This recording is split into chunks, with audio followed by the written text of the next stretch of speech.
Se você entrou nesse vídeo, eu peço por favor, fique até o final. A gente vai tratar hoje um pouco sobre a história de Paulo.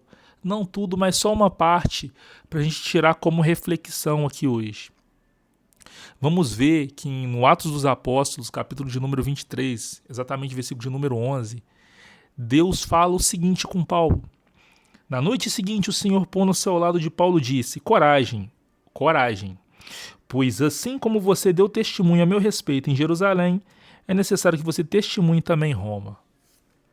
Calma aí, você está falando de Paulo. Quem que era Paulo? Anteriormente Saulo, um perseguidor de cristão. Quando Deus manda um profeta, e na casa dele eu imagino o profeta desesperado, mas Senhor, calma aí.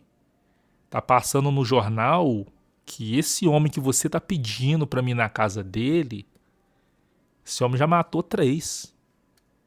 Se eu entrar lá eu vou morrer. E ninguém entendia de fato o que Deus queria fazer na vida desse homem. Talvez nos vemos em alguns momentos da nossa vida perdido, sem perspectiva de nada, esquecidos, talvez até mesmo excluídos. Deus levantou um homem que ninguém dava nada para ele, sem valor algum. Talvez você aí se vê sem valor.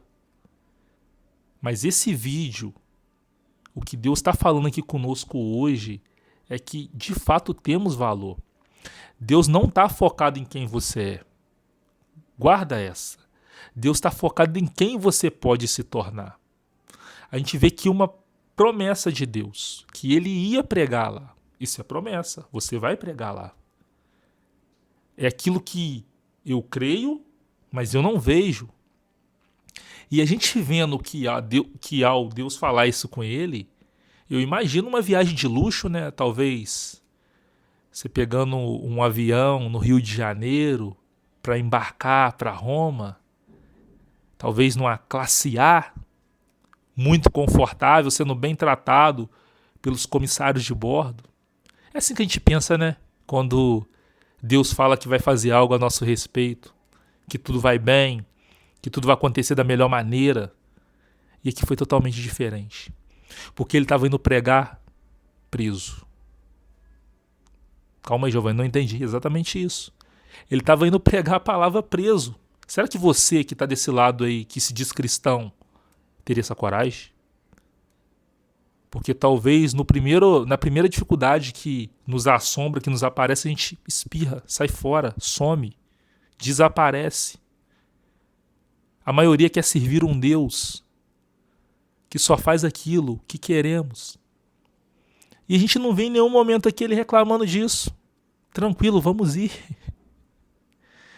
E a gente vai ver que ao ele ir, que eles foram de navio, barco, a gente vai ver que o vento foi ao contrário.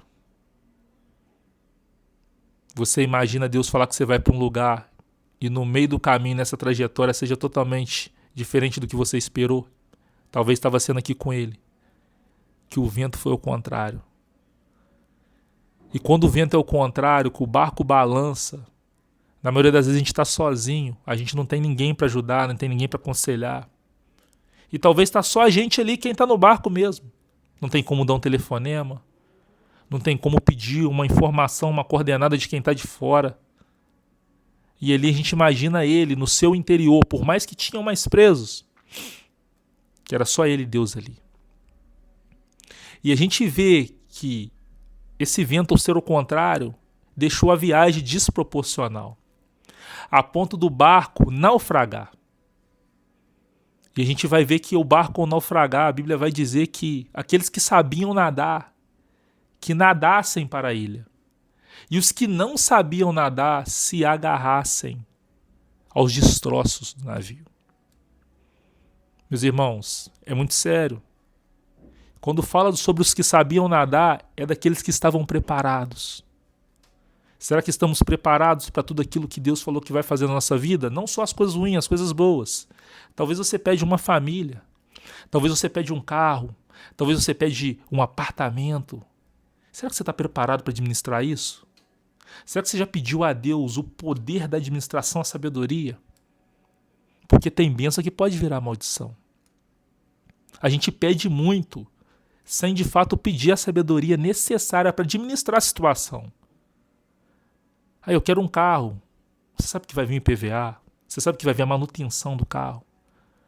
Eu quero ser pregador, quero ser, missionário, pastor, etc.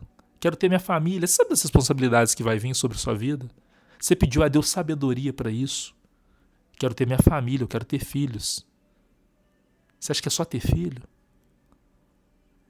E aqui a gente vê esse grupo preparado que sabia nadar. Giovanni, mas e os que não sabiam se agarraram nos destroços para não morrer? E quando a gente se agarra nos destroços, agora a gente passou para um nível mais difícil. Porque além de estar agarrado, a gente agora está começando a esperar que outras pessoas nos salvem. E esse é um dos maiores problemas nossos. Ficar esperando das pessoas ajuda. Porque eu não estava preparado para essa situação. Porque talvez eu me coloquei nessa situação. E a gente vê que agora Paulo chegando nessa ilha chamada Malta, eles foram recebidos. E fazia muito frio. E chovia. E talvez aquele que não morreu porque sabia nadar ou que se agarrou nos destroços, agora pode morrer de frio. Tem pessoas que já estão se tornando friamente espiritual. Se salvou do vento contrário, mas agora o frio que está assolando a sua vida, que é a frieza espiritual, está te matando e você não está vendo. Giovanni, o que é frieza espiritual? Frieza espiritual é não querer mais abrir a Bíblia. Frieza espiritual é já não ter mais vontade no culto. Frieza espiritual é talvez não abrir a boca para dar um glória a Deus. Frieza espiritual é chegar na hora de dormir e esquecer de tudo aquilo que Deus fez diante daquele dia e não agradecer. Tem muitas pessoas tomadas pelo frio. E a gente vê que agora o Paulo, vendo que estava muito frio, o que ele fez? Ele queria ajudar. E ele foi pegar gravetos para ajudar. E agora vem uma parte interessante, que quando ele foi pôr a mão para ajudar, a Bíblia fala que ele foi, não fala mais pessoas. A víbora picou ele. E vou falar para você que está aí desse lado vendo o vídeo, a víbora só vai picar quem gosta de ajudar. Giovanni, que injustiça não, infelizmente. O diabo só se incomoda com quem quer ajudar. Mas eu sou crente 10 anos. Talvez o diabo nem liga para você mais. Porque o frio já te matou. Porque o frio já tomou o seu coração. Mas aqueles que querem ajudar, que estão dispostos, a víbora vai querer picar. E quando a gente vê que a víbora picou Paulo não ficou esperando o veneno fazer efeito. Tem muito crente hoje em dia que está passando uma situação que a víbora picou o casamento, que a víbora picou o filho, que a víbora picou a vida profissional e está deixando o veneno fazer efeito.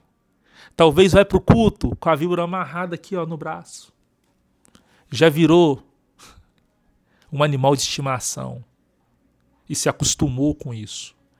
E aqui nessa passagem, mesmo preso, mesmo passando por tudo isso, ele não se deixou se levar por essa víbora. Vamos ver que a Bíblia vai dizer que ele atirou ela no fogo. Até quando você vai deixar a víbora agarrada no seu braço? Até quando você vai deixar essas situações tomar conta da sua vida? E a gente vê que mesmo ele sendo picado, naquela época eles imaginaram que ele ia morrer. Falou assim, se não morreu no vento contrário, se não morreu no naufrágio, agora ele morre. E talvez muitas pessoas olhem assim para você. Talvez tanta coisa que você passa, uma situação, esperando a sua morte. Mas se você é servo fiel a Deus, se você coloca ele sobre a primícia, sobre o primeiro lugar de todas as coisas e não está friamente espiritual, você não vai morrer. Pede a Deus estratégia. Ateia essa víbora no fogo. E Paulo, mesmo após ser picado, vai dizer aqui que ele orava pelos enfermos. Meu Deus, teríamos nós essa disposição de mesmo ferido, talvez mancando, talvez passando por uma situação orar pelos necessitados. E ele não só orava não, porque orar é fácil. Porque alguém vai te pedir, ora ali para aquele irmão. Aí você vai lá, ora. Talvez sem vontade alguma. Ele orava e a Bíblia vai dizer que aqueles que estavam enfermos eram curados. Aonde está a nossa intimidade com Deus? Para ter tamanho reconhecimento sobre Ele e Ele derramar graça sobre as nossas orações. E a gente vê que terminando tudo isso, Paulo chegando lá em Roma, preso, a gente vai ver aqui que a Bíblia vai mencionar no final do capítulo 28. Meus irmãos, não tem como. Versículo de número 30. Durante 2 anos, 1 ano, 6 meses, não, 2 anos, Paulo permaneceu na sua própria casa que tinha alugado. Não era próprio não, alugado. Onde recebia todos os que procuravam, pregava o reino de Deus e com toda ousadia ensinava as coisas referentes ao Senhor Jesus Cristo.